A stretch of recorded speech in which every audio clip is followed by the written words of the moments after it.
बिस्मिल्लाहिर्रहमानिर्रहीम। अस्सलाम वालेकुम स्टूडेंट, उम्मीद है खैरियत से होंगे। तो आज की वीडियो में हमारी थर्ड वीडियो और इसके अंदर आज हम डिस्कस करेंगे अपना चैप्टर 15 एंड 16 कंपनी लॉ का, और उसके बाद 7 एंड 6 करेंगे हम बीएमबीएस का, उसका इंपॉर्टेंट टॉपिक। ठीक हो गया? तो लिहाजा बेटा शुरू करते हैं सबसे पहले कंपनी लॉ से। तो यहाँ पे मैं आपको सबसे पहले ये बता दूं कि ये जो कंपनी लॉ वाला 15वां चैप्टर है, तो मैंने आपको पहले बताया 13, 14, 15 ये तीनों चैप्टर बहुत ही ज़्यादा इंपॉर्टेंट है। ठीक है? इनमें से आप कुछ ना छोड़ें तो बेहतर है। तो लिहाजा मीटिंग वाला चैप्टर भी उसी के अंदर ही आता है, तो इसको भी पूरा करना एडवाइजेबल है। लेकिन कुछ इसके जो इंपॉर्टेंट टॉपिक हैं, या जिसमें से जो क्वेश्चन बन सकते हैं, वो हम आज थोड़ा सा इसको डिस्कस कर लेते हैं। तो लिहाजा बेटा मीटिंग के अंदर तीन तरह की नॉर्मली मीटिंग की उन्होंने बात की है: स्टैट्यूटरी मीटिंग, जनरल मीटिंग, क्या कहते हैं, AGM, and extra ordinary general meeting, EOGM जिसको हम कहते हैं। तो लिहाजा बेटा तीनों मीटिंग्स की रिक्वायरमेंट सबसे इंपॉर्टेंट है। मतलब कौन सी कंपनीज को मीटिंग, स्टैट्यूटरी मीटिंग किनको रिक्वायर करने की, होल्ड करने की रिक्वायरमेंट है, एजीएम किन कंपनीज को होल्ड करनी होती है, इस तरह ईओजीएम जो है वो कितने तरीकों से होल्ड हो सकती है, उसकी रिक्वायरमेंट और इनकी डेट्स, ये तो है सबसे इंपॉर्टेंट। उसके बाद अगर हम बात करें कि स्टैट्यूटरी मीटिंग के अंदर, तो स्टैट्यूटरी रिपोर्ट वाला टॉपिक जो है वो सबसे इंपॉर्टेंट है, including auditor report. Statutory report के अंदर एक आगे चल के वो बताता है कि कुछ पॉइंट्स के ऊपर ऑडिटर की रिपोर्ट चाहिए होगी, तो लिहाजा स्टैट्यूटरी रिपोर्ट सबसे इंपॉर्टेंट है। उसके बाद हम अगर मूव करते हैं, फाइलिंग ऑफ रिपोर्ट नहीं, जनरल प्रोविजन नहीं, annual general meeting purpose, timing, इसकी बेटा टाइमिंग जो है ना, उसके हिसाब से ये चीज इंपॉर्टेंट है। तो मैंने आपको बताया कि डेज और टाइमिंग जो है वो ज़्यादा इंपॉर्टेंट है इसके अंदर। तो एजीएम की अगर बात करें तो ये है वीडियो लिंक की फैसिलिटी वाला, ये इंपॉर्टेंट टॉपिक है। और उसके बाद अगर एक्स्ट्रा ऑर्डिनरी जनरल मीटिंग करें बेटा, तो इसके अंदर भी इसकी रिक्वायरमेंट कि कौन-कौन कॉल कर सकता है, फर्स्ट राइट किसका है, सेकंड राइट किसका है, एंड थर्ड राइट किसका है। तो मतलब जिसमें हमने कहा कि फर्स्ट राइट हमेशा डायरेक्टर के पास होता है कि वो किसी भी वक्त ईजीएम कॉल कर सकते हैं। फिर हमने कहा कि मेंबर्स भी कॉल कर सकते हैं, लेकिन कुछ रिक्विजिशन वगैरह है उसको पूरा करना होता है, रिक्विजिट्स हैं। और इसी तरह हमने कहा कि थर्ड नंबर पे एक एससीसीपी के पास भी ऑप्शन मौजूद है कि वो कॉल कर सकता है, तो उसकी रिक्वायरमेंट वगैरह भी। तो लिहाजा इसका प्रोसेस एंड कौन कॉल कर सकता है, तो ये ज्यादा इंपॉर्टेंट है। ठीक हो गया। बाकी छोटे-छोटे एमसीक्यूज़ हैं कि भाई मीटिंग के एक्सपेंस वगैरह कौन करेगा, वगैरह-वगैरह। तो लिहाज़ा तीनों मीटिंग के अंदर जो इम्पोर्टेंट है, एक स्टैट्यूटरी रिपोर्ट, उसके बाद एजीएम की अगर हम बात करें तो उसकी रिक्वायरमेंट्स, और थर्ड नंबर पे अगर हम एक्स्ट्रा ऑर्डिनरी जनरल बात मीटिंग की बात करें तो ये भी प्रोसेस और कौन-कौन कॉल कर सकता है। तो ये इम्पोर्टेंट है। आगे चलते हैं बेटा। नोटिस पीरियड, जनरल प्रोविजन नहीं, content of notice, means of communication, statement of material fact. अब ये स्टेटमेंट ऑफ मटेरियल फैक्ट थोड़ी सी इंपॉर्टेंट है, जो कि स्पेशल बिजनेस से रिलेटेड होती है, और इसके अंदर क्या कुछ होना चाहिए, तो ये आपको आना चाहिए। उसके बाद एसएमसी वाली रिक्वायरमेंट, प्रिजाइडिंग मीटिंग नहीं है। कोरम ऑफ मीटिंग में बेटा ये जो क्या कहते हैं, लिस्टेड या अनलिस्टेड कंपनी का कोरम है, ये थोड़ा-सा इंपॉर्टेंट है, इतना ज़्यादा इसका वेटेज नहीं है। बहरहाल आपको ये पता होना चाहिए। Voting in meeting by show of hand, by poll. Poll जो है वो इंपॉर्टेंट है कि कौन डिमांड कर सकता है, कौन ऑर्डर कर सकता है, और उसका रिजल्ट कैसे डिक्लेयर होना है, तो ये चीज़ इसमें इंपॉर्टेंट है। टाइम ठीक है, रिजल्ट ऑफ वोटिंग ठीक है। इंपॉर्टेंट नोट, ये वाली जो चीज़ है ना बेटा, ये केस स्टडी के हिसाब से इंपॉर्टेंट है कि एक जो रेज़ोल्यूशन पास होती है उसकी डेट क्या होनी है, जिस डेट को प्रेज़ेंट हो रही है, या जिस डेट को पास हो रही है, जिस डेट को उसकी वोटिंग का जो रिज़ल्ट है वो सामने आ रहा है। तो वो डेट्स के हिसाब से ये वाला एक इंपॉर्टेंट नोट मौजूद है, ये आपको आना चाहिए। आगे मूव करते हैं। Proxies, definition, appointment. अब अपॉइंटमेंट के बेटा ये जो 8 पॉइंट हैं, ये आपको सारे के सारे आने चाहिए। यही पॉइंट है, इन्हीं में से क्वेश्चन आ सकता है कि वैलिड प्रॉक्सी कौन सी होगी, जेन्युइन प्रॉक्सी कौन सी होती है, प्रॉक्सी इनवैलिड कैसे हो सकती है, कब समझा जाएगा कि प्रॉक्सी प्रॉपर्ली अपॉइंट नहीं होती, कब समझा जाएगा कि प्रॉक्सी प्रॉपर्ली अपॉइंट होती है। तो ये 8 पॉइंट सारे का सारा क्रक्स है इसका। ठीक हो गया? उसके बाद मिनट ऑफ मीटिंग सही है, कुछ में नहीं है। Passing of resolution through circulation, ये एक जनरल है, पहले हम डायरेक्टर मैनेजमेंट के चैप्टर में देख चुके हैं। और resolution and records, record and resolution and meeting. तो बेटा अभी तक हमने देखा कि इस चैप्टर के अंदर सबसे इंपॉर्टेंट चीज क्या है। पहले नंबर पे प्रॉक्सीज के 8 पॉइंट, उसके बाद important note, result of voting इसको छोड़ दें, पूल की रिक्वायरमेंट तीसरा टॉपिक। चौथा टॉपिक है बेटा स्टेटमेंट ऑफ मटेरियल फैक्ट। पांचवा टॉपिक हो गया इसका जनाब जी, के जो क्या कहते हैं, एक्स्ट्राऑर्डिनरी जनरल मीटिंग है वो कॉल कैसे होती है, उसका प्रोसेस क्या है और उसको इनवैलिडेट कौन करा सकता है। और फिर उसके बाद आता है जो क्या कहते हैं स्टैट्यूटरी मीटिंग के स्टैट्यूटरी रिपोर्ट और उसके साथ जो ऑडिटर की रिपोर्ट लगनी है ये रिक्वायरमेंट। तो लिहाजा ये 6-7 टॉपिक जो है 5-6 टॉपिक जो है ये इंपॉर्टेंट है, इनको तो आपने हर सूरत में करना है। बाकी इस चैप्टर के अंदर से आपने कुछ नहीं छोड़ना। अगला चैप्टर बेटा अगर हम बात करें चैप्टर 16 तो वो एक सिंपल सा टॉपिक है। इसके अंदर पहली तो ये है कि आप इन तीन चीजों का डिफरेंस आपके जहन में होना चाहिए, books of accounts, books and paper and कह सकते हैं कि जो फाइनेंशियल स्टेटमेंट हैं। तो लिहाजा 3 चीज़ें इसके अंदर ज़िक्र किया गया है, एक बुक्स एंड पेपर्स, एक बुक्स ऑफ अकाउंट्स और एक फाइनेंशियल स्टेटमेंट। तो तीनों को आपका डिफरेंस क्लियर होना चाहिए। पहले नंबर पे तीनों को पढ़ के डिफरेंस क्लियर करें कि इनके अंदर होता क्या है। क्योंकि वो फाइनेंशियल स्टेटमेंट पूछता है तो हम बुक्स ऑफ अकाउंट लिख देते हैं, वो कुछ भी पूछे हम फाइनेंशियल स्टेटमेंट लिख देते हैं।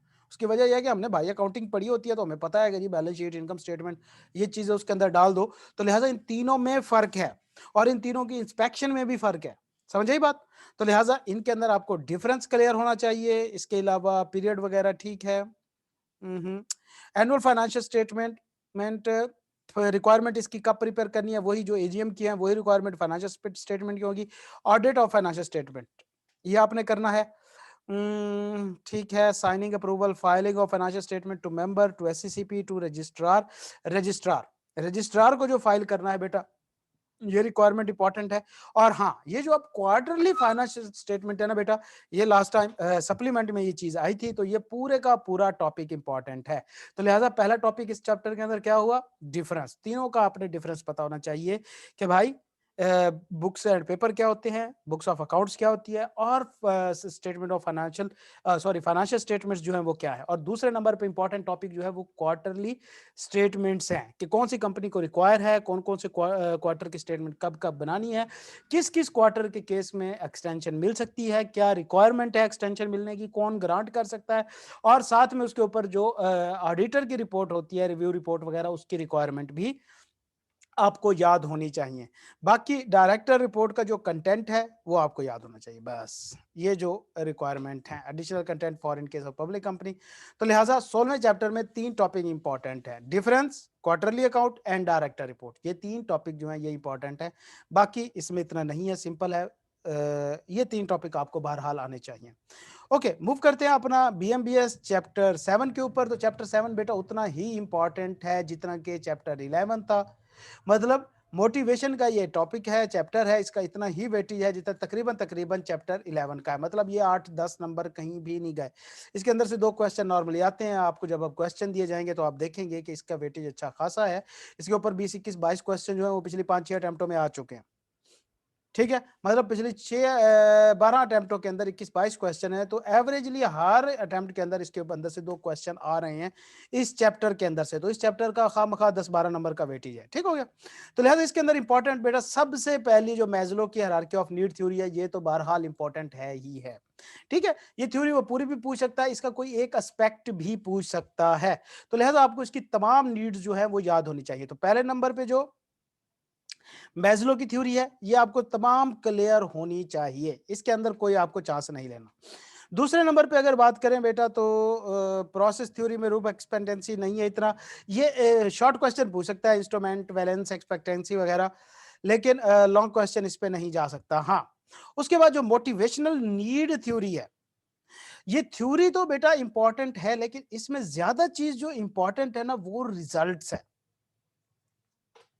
मतलब ठीक है, थ्योरी इंपॉर्टेंट है, एनएच पीपल कौन से होते हैं, एफएल पीपल कौन से होते हैं, पॉप पीपल कौन से होते हैं, वो ठीक है, लेकिन इसमें जो ज्यादा चीज इंपॉर्टेंट है वो जो रिजल्ट मैगलैंड ने दिए थे ना वो ज्यादा इंपॉर्टेंट है। तो आपको ये रिजल्ट पता होना चाहिए, थ्योरी याद हो या ना हो, कि भाई कौन से लीडर बेस्ट होते हैं, कौन से सबसे बेस्ट होते हैं, उनका क्या क्या क्राइटेरिया होता है, क्या रिक्वायरमेंट होती है वगैरह वगैरह।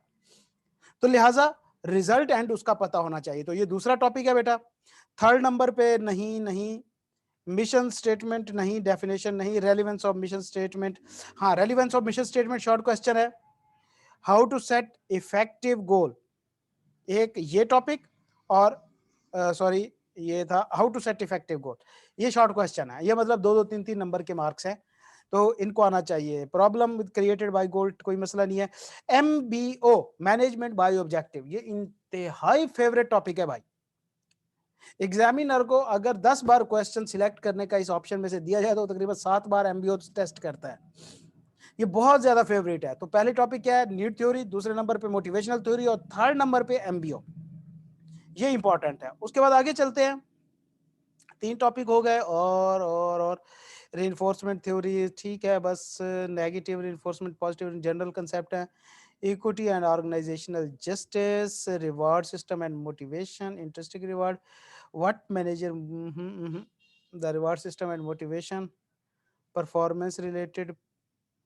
अच्छा, अब इसके अंदर जो बेटा प्रॉब्लम जो है ना, क्रिएटेड बाय ग्रुप, जो रिवार्ड होता है, जो रिवार्ड ग्रुप को देता है, दिया जाता है, उससे जो प्रॉब्लम क्रिएट होती हैं आपको उनका पता होना चाहिए कि भाई उनकी डिवीजन में मसला आता है और इस तरह एम्प्लॉयज डिमोटिवेट भी हो सकते हैं वगैरह वगैरह।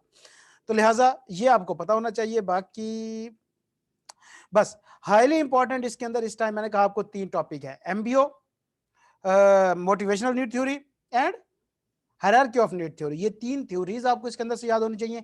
शॉर्ट क्वेश्चन में आपको मिशन स्टेटमेंट, ऑब्जेक्ट, क्या कहते हैं, how to set effective goals, और उसके बाद थर्ड नंबर पे जो था क्या बताया था यार अभी मैंने, हाँ, परफॉर्मेंस रिलेटेड पे फॉर ग्रुप्स जो है, इसके अंदर जो प्रॉब्लम क्रिएट होती है ये आपको पता होना चाहिए। तो 3 टॉपिक आपके पास शॉर्ट क्वेश्चन के हैं और 3 टॉपिक जो है वो आपके पास लॉन्ग क्वेश्चन के हैं, तो इनको आपने याद करना है। चैप्टर 6 की बात करें बेटा, तो इसके अंदर अगर हम बात करें, इसके अंदर बेटा सोर्सेज वगैरह नहीं, अदर सोर्सेज नहीं, स्टेजेस ऑफ परसेप्शन ये इंपॉर्टेंट है पहले नंबर पे। उसके बाद परसेप्चुअल सिलेक्टिविटी, ये जो फैक्टर है ना, इंटरनल एक्सटर्नल, ये दूसरा टॉपिक है। परपेचुअल प्रॉब्लम, परसेप्चुअल प्रॉब्लम तीसरा टॉपिक है। इन तीनों में से एक क्वेश्चन मस्ट आना, इन तीनों में से एक लाजमी आने वाला है। Feeling and emotional mechanism of attitude, हाँ, ये चौथा टॉपिक है। आपको क्या कहते हैं, जो एटीट्यूड है उसका मैकेनिज्म पता होना चाहिए, एटीट्यूड कैसे बनता है। बाकी protective self esteem, use, job satisfaction, हाँ, जॉब सेटिस्फेक्शन में जो मैनेजर हैं वो कैसे इंक्रीज किया जा सकता है, जॉब सेटिस्फेक्शन इनहेंस की कैसे जाती है, ये हमारा चौथा टॉपिक हो गया। और स्ट्रेस को कंट्रोल कैसे किया जा सकता है, स्ट्रेस को कंट्रोल कैसे किया जाता है, उसकी जो स्ट्रेटजीज है वो इंपॉर्टेंट है। समझ आई, ये जो स्ट्रेस, मैनेजिंग जॉब स्ट्रेस है, तो ये 5 टॉपिक जो हैं छठे चैप्टर के इंपॉर्टेंट है। Managing job stress, job satisfaction enhancement, उसके बाद एटीट्यूड, इसका जो मैकेनिज्म है, उसके बाद अगर हम बात करें तो भैया जी perceptual problem, perceptual selectivity and stages of perception. तो ये 5 टॉपिक जो हैं ये छठे चैप्टर में से इंपॉर्टेंट हैं। तो लिहाजा बाकी पढ़ना बेटा आपने सब ने है, लेकिन सारा चैप्टर है, ये वाले टॉपिक जो है वो इंपॉर्टेंट है। ओके, उसके बाद बेटा क्या कहते हैं, इंशाल्लाह आज हमारा कंपनी लॉ जो है वो खत्म हो गया, बीएमबी तकरीबन आधा खत्म हो गया। कल की क्लास में हम कंपनी लॉ का चैप्टर 10, चैप्टर 9, चैप्टर 1 और चैप्टर 8, इन 4 चैप्टर्स के ऊपर हम इंशाल्लाह डिस्कस करेंगे। और परसों जो रिमेनिंग चैप्टर है उनके अंदर से कुछ इंपॉर्टेंट टॉपिक जो हम निकालेंगे, तो 5 दिन में हम वो खत्म कर देंगे। और इसी तरह 2 क्लासेस हमारी मजीद लगेंगी इसके ऊपर, अच्छा, बीएमबीएस के ऊपर। तो इसके अंदर भी इंशाल्लाह हम इसको मैनेज कर लेंगे। और फिर ट्यूसडे या वेडनेसडे को हमारी एक क्लास होगी, डिस्कशन क्लास होगी, एग्जाम फोकस क्लास होगी, जिसमें आपको कुछ इंपॉर्टेंट बातें बताई जाएंगी कि पेपर सॉल्व कैसे करना है, आपका पैटर्न क्या होना चाहिए, आपकी तरतीब क्या होनी चाहिए और किन किन चीज़ों पे आपने फोकस रखना है। ठीक हो गया बेटा? तो तब तक आप अपनी तैयारी को पूरा करें इंशाल्लाह। अल्लाह ताला आप सबको अपनी ज़ुबान में रखे, कामयाबियां दे। इसके आपको क्वेश्चन जो है वो इंशाल्लाह मिल जाएंगे अभी थोड़ी देर में। तो अल्लाह हाफिज़ बेटा जी।